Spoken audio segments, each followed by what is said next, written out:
আসসালামু আলাইকুম। Hello everyone, কী অবস্থা সবার? আশা করি সকলেই ভালো আছো।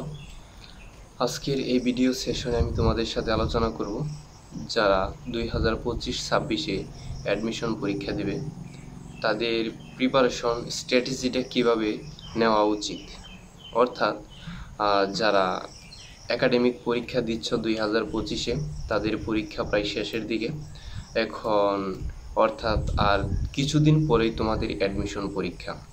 এই অ্যাডমিশন পরীক্ষাকে কেন্দ্র করে তোমরা বিভিন্ন লেভেলের স্টুডেন্ট রয়েছ। এখন এই বিভিন্ন লেভেলের স্টুডেন্ট তাদের লক্ষ্য কেমন হওয়া উচিত বলতে গেলে বলা যায় যে ইঞ্জিনিয়ারিং আছে, মেডিকেল আছে, ভার্সিটি স্ট্যান্ডার্ড, অর্থাৎ তিনটা ক্যাটাগরির স্টুডেন্ট পাওয়া যায় আর কি। এখন কোন স্টুডেন্ট কোন ধরনের ক্যাটাগরির মধ্যে পড়েছে এটা তুমি কিভাবে জাজ করবে? এটা তোমার নির্ভর করছে হচ্ছে তোমার একাডেমিক প্রিপারেশন কেমন নিয়েছিলে সেটার উপর। এখন বলা যায় যে যারা মেডিকেল ক্যান্ডিডেট বা মেডিকেল টার্গেটে যারা প্রিপারেশনটা গুছিয়ে নেবে তাদের হচ্ছে মুখস্থ নির্ভর টাইপের পড়াশোনা আর কি করা লাগে সবচেয়ে বেশি। আর ইংলিশ, জিকে, অর্থাৎ তোমরা সিলেবাসটা তো বুঝতেই পারছো কেমন রিলেটেড সিলেবাস থাকবে। বায়োলজি থাকবে, ফিজিক্স, কেমিস্ট্রি, ইংলিশ, জিকে থাকবে আর কি। এখন বায়োলজিটা হচ্ছে ভালোভাবে পড়া থাকা লাগবে। আর যদি তোমার পড়াও না থাকে তাহলে যে সময় আছে এই সময়ের ভিতরে তোমার ভালোভাবে প্রস্তুতিটা গুছিয়ে নেওয়া লাগবে।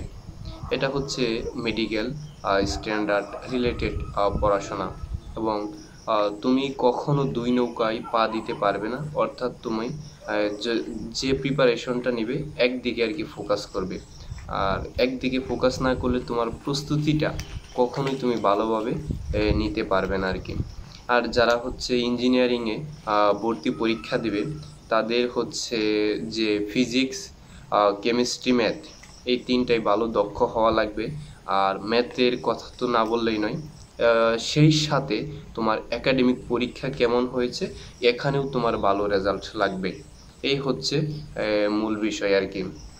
আর যারা মূলত মিডল ক্লাসের স্টুডেন্ট বলে আর কি, সবসময় শুনে এসেছি তারা নাকি ভার্সিটি প্রিপারেশন নেয় এবং যাদের তুলনামূলক রেজাল্ট একটু কম আর কি।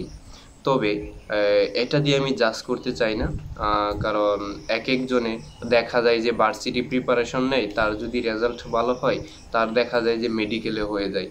আবার কিছু স্টুডেন্ট আছে যে মেডিকেলের প্রিপারেশন নেয়, তাদের ভার্সিটিতে হয়ে যায়।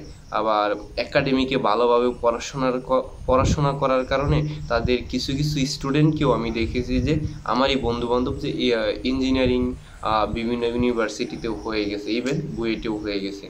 সো তাই হচ্ছে সম্পূর্ণ নির্ভর করবে তুমি কতটুকু পড়েছো এবং কতটুকু কনসেপ্ট সহকারে একাডেমিকে পড়তে পারছো এবং কতটুকু মনে রাখতে পারছো, এটাই হচ্ছে মূল বিষয়। সো তুমি তোমার টার্গেটটাকে আগে ফিক্সড করো। টার্গেটটাকে ফিক্সড করে সেই অনুযায়ী তুমি তোমার প্রস্তুতিটা গুছিয়ে নাও। অর্থাৎ তোমার বন্ধু কোন প্রিপারেশন নিতেছে, কোন কোচিংয়ে ভর্তি হয়েছে, এদিকে তুমি ফোকাস না করে তুমি তোমার নিজের মনের কথাটা একটু বোঝার চেষ্টা করো। ঠিক আছে, সবাইকে দেখা হবে নতুন আরেকটা ভিডিওতে। ভালো থাকো, সুস্থ থাকো। আর তুমি কিসের প্রিপারেশনটা নেবে অবশ্যই কমেন্ট বক্সে জানাবে। ধন্যবাদ সবাইকে। আসসালামু আলাইকুম।